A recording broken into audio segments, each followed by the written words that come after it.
Dear students, हम पढ़ रहे थे एनएमआर स्पेक्ट्रोस्कोपी। स्पेक्ट्रोस्कोपी क्या होती है, इंटरेक्शन, इसमें हमने आपको बताया था कि किसी भी ऑर्गेनिक कंपाउंड का इंटरेक्शन जब इलेक्ट्रोमैग्नेटिक रेडिएशन से करते हैं तो हमको फोटोमीटर से या स्पेक्ट्रोमीटर से एक स्पेक्ट्रा मिलता है जिसको हम एनालाइज करते हैं।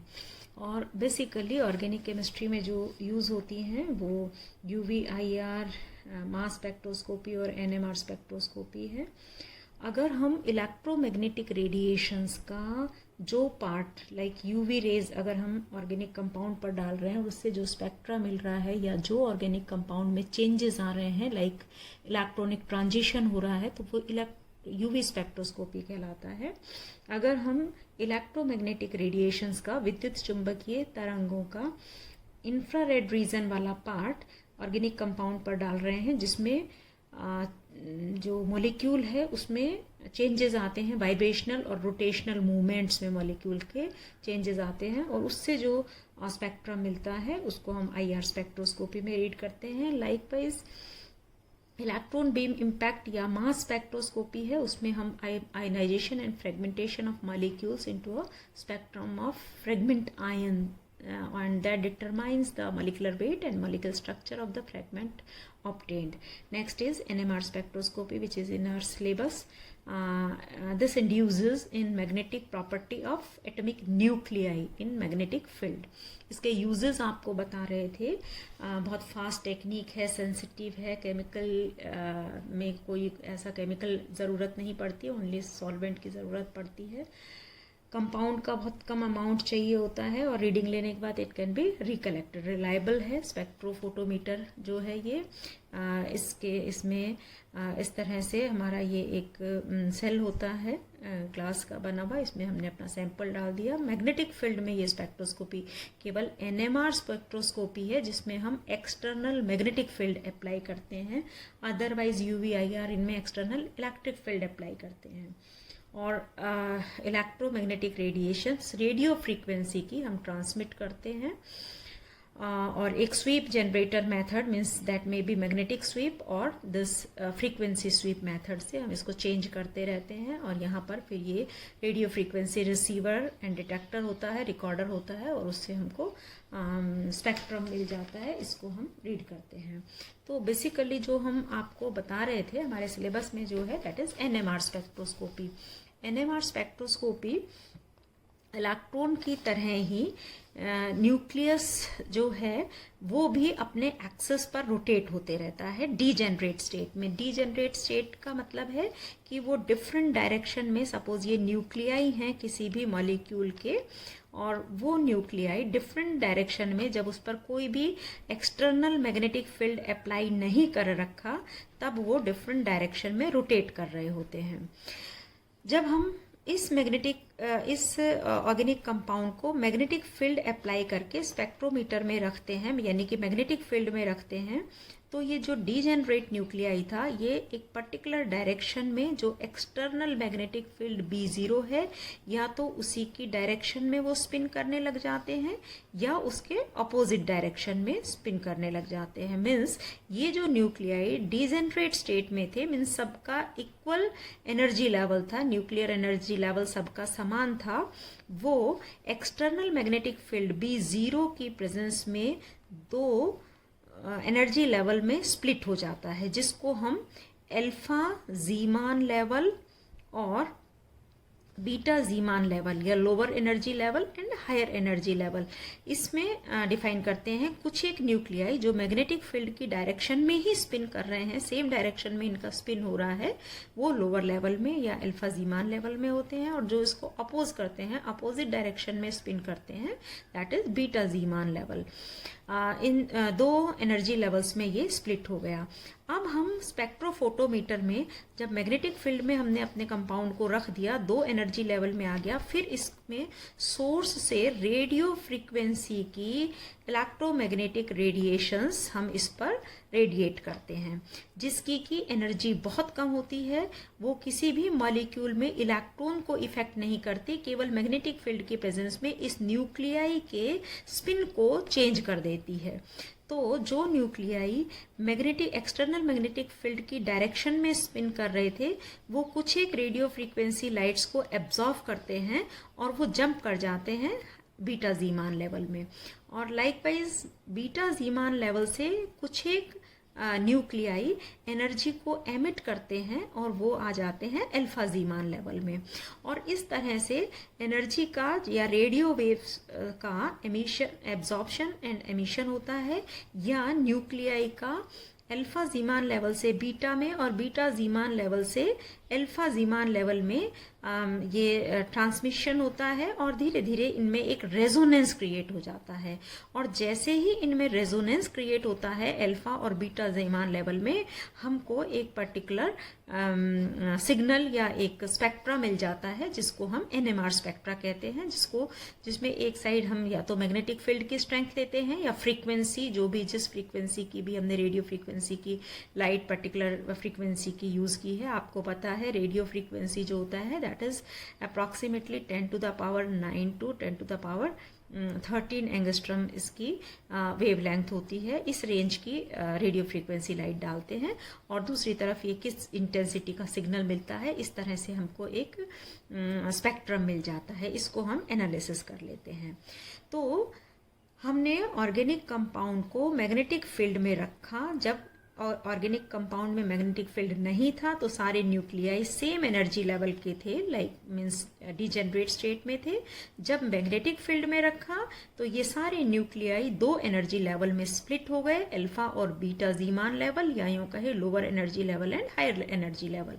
उसके बाद हम रेडियो फ्रीक्वेंसी की वेवलेंथ की इलेक्ट्रोमैग्नेटिक रेडिएशंस इस पे रेडिएट करते हैं। न्यूक्लियाई उससे इफेक्ट होते हैं, किसी भी कंपाउंड के, ऑर्गेनिक कंपाउंड के न्यूक्लियाई पर इफेक्ट पड़ता है और वो एनर्जी को एब्जॉर्व करके हायर एनर्जी लेवल में और एनर्जी को एमिट करके लोअर एनर्जी लेवल में चले जाते हैं। और ये जो रेजोनेंस क्रिएट होता है, इस रेजोनेंस से हमको NMR स्पेक्ट्रम मिलता है, जिसको हम एनालाइज कर लेते हैं।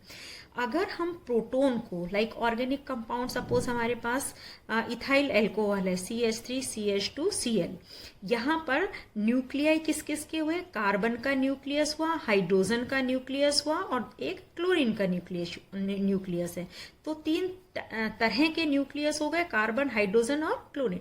लेकिन हम यहाँ पर कोई एक न्यूक्लियाई पहले स्टडी करते हैं। हमारे सिलेबस में प्रोटोन है, तो अगर केवल प्रोटोन्स न्यूक्लियाई को, हाइड्रोजन के न्यूक्लियाई को यानी कि प्रोटोन को हम स्टडी करें तो यहाँ पर केवल प्रोटोन के जितने भी न्यूक्लियाई होंगे उनका दो एनर्जी लेवल में स्प्लिट हो जाएगा। और जब ये इनमें रेजोनेंस क्रिएट होगा उसको हम कहेंगे फ्लिपिंग ऑफ प्रोटोन। अगर कार्बन है तो कार्बन में रेजोनेंस क्रिएट हो जाता है, क्लोरीन न्यूक्लियाई होगा तो क्लोरीन में रेजोनेंस क्रिएट हो जाएगा। तो जिसमें भी रेजोनेंस होता है, अगर वो प्रोटोन है हमारा nuclei, that is known, this resonance is known as flipping of proton, means proton का अल्फा और बीटा जीमान लेवल में रेजोनेंस क्रिएट होना। लेकिन और रेजोनेंस क्रिएट होता है तभी हमें ये स्पेक्ट्रम मिलता है। लेकिन इस रेजोनेंस के लिए भी कंडीशन है कि दो बातें हैं। हमें रेजोनेंस कब होता है या इसका स्पेक्ट्रम कब मिलता है, उसके लिए दो कंडीशन है। फर्स्ट है that nuclei having spin quantum number should be in fraction, means 1/2, 3/2, 5/2, 7/2। केवल वो न्यूक्लियाई जिनका स्पिन क्वांटम नंबर इस तरह के हाफ फ्रैक्शंस में होता है वही NMR एक्टिव होते हैं। और जो न्यूक्लियाई जिनका स्पिन क्वांटम नंबर 0 या होल इंटीजर में होता है वो NMR इनएक्टिव होते हैं। अब ये कैसे पता लगाएंगे? आपको पता है कि इलेक्ट्रॉन की तरह ही जो न्यूक्लियॉन्स होते हैं, यानी कि जो न्यूक्लियस है जिसमें कि न्यूट्रॉन और प्रोटॉन होते हैं, तो प्रोटॉन और न्यूट्रॉन भी अपने एक्सिस पर इलेक्ट्रॉन की तरह ही स्पिन कर रहे होते हैं। और हर एक प्रोटॉन का, हर एक न्यूट्रॉन का एक एंगुलर मोमेंटम होता है जिसकी वैल्यू है ½ h/2π। ये हर एक इलेक्ट्रॉन, हर एक न्यूक्लियॉन मतलब प्रोटॉन और न्यूट्रॉन का एंगुलर मोमेंटम है।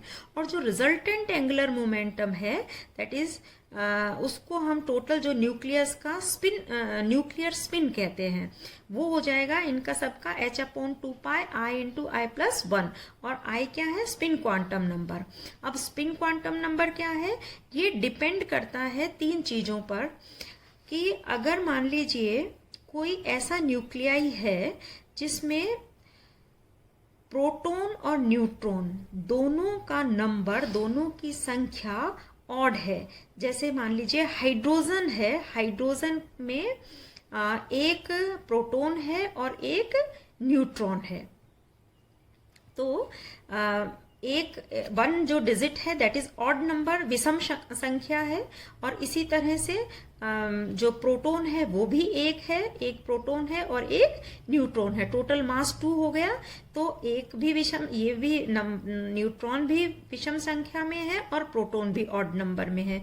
और इनका टोटल प्रोटॉन प्लस न्यूट्रॉन जो मास है दैट इज इवन, मतलब 1 + 1 2 आ गया। जो एटॉमिक मास है दैट इज इवन। तो इस तरह के जो भी न्यूक्लियाई, जैसे मान लीजिए नाइट्रोजन है, नाइट्रोजन में हम जानते हैं 7 न्यूट्रॉन होते हैं और 7 प्रोटॉन होते हैं। ये भी ऑड नंबर है और ये भी ऑड नंबर है। और मास जो है वो इवन में आ गया, जो एटॉमिक मास 14 है दैट इज इवन। तो इस तरह के न्यूक्लियाई जिसमें प्रोटॉन भी ऑड नंबर में है और न्यूट्रॉन भी ऑड नंबर में है, उनकी संख्या जो है वो विषम संख्या है और मास इवन में आ जाएगा, वो सारे न्यूक्लियाई NMR इनएक्टिव होते हैं। मतलब वो NMR में कोई स्पेक्ट्रम नहीं देते हैं, हम उनको रीड नहीं कर सकते हैं, वो हमारे लिए यूजलेस है। दूसरे वो न्यूक्लियाई जिसमें कि प्रोटॉन भी इवन नंबर में है और न्यूट्रॉन भी इवन नंबर में है। जैसे कार्बन है, कार्बन में 6 न्यूट्रॉन है और 6 प्रोटॉन है, दोनों इवन नंबर है, सम संख्या है। और टोटल इनका मास कितना हो गया? 12। तो C12 जो होता है, कार्बन 12 है, उसमें इवन ही प्रोटॉन है और इवन ही न्यूट्रॉन है, तो उसका स्पिन क्वांटम नंबर 0 हो जाएगा। लाइकवाइज ऑक्सीजन है, 8 प्रोटॉन है और 8 ही न्यूट्रॉन है, दोनों इवन नंबर है। टोटल जो है वो 16 है, वो भी इवन है। तो ये भी NMR इनएक्टिव है। मतलब वो न्यूक्लियाई जिसमें प्रोटॉन और न्यूट्रॉन दोनों की संख्या या तो विषम संख्या हो या दोनों की संख्या सम संख्या हो, तो टोटल दोनों का सम आ जाएगा। ये विषम विषम होके इवन नंबर आ गया और ये इवन इवन होके का टोटल भी इवन नंबर आ गया। इनका हमेशा स्पिन क्वांटम नंबर या तो 1 2 3 4 इस तरह से इंटीजर आएगा या इनकी वैल्यू 0 आएगी। और ये सारे के सारे न्यूक्लियाई NMR इनएक्टिव होते हैं। इनसे हमें कोई भी रिजल्टेंट या कोई भी फ्रूटफुल MNR स्पेक्ट्रम नहीं मिलता है, यानी कि उनका न्यूक्लियर स्पिन नंबर जो है वो फ्रैक्शन में नहीं आता है और ये हमें सही स्पेक्ट्रम नहीं देते हैं। NMR इनएक्टिव न्यूक्लियाई कहलाते हैं। लेकिन ये क्योंकि इनका जो एंगुलर मोमेंटम है वो रिजल्टेंट जो है जितना प्रोटॉन का होगा उतना ही न्यूट्रॉन का होगा और रिजल्टेंट जो नेट है वो 0 हो जाएगा, नलीफाई हो जाएगा। तो हमें कोई उसका न्यूक्लियर जो स्पिन है वो इतना इफेक्टिव नहीं होगा, मतलब उस पर रेडिएशंस का इतना इफेक्ट नहीं पड़ेगा। और जब ये स्पिन इफेक्टिव नहीं होगा तो उस पर मैग्नेटिक फील्ड का भी इफेक्ट नहीं पड़ेगा और हमको कोई NMR स्पेक्ट्रम नहीं मिलेगा।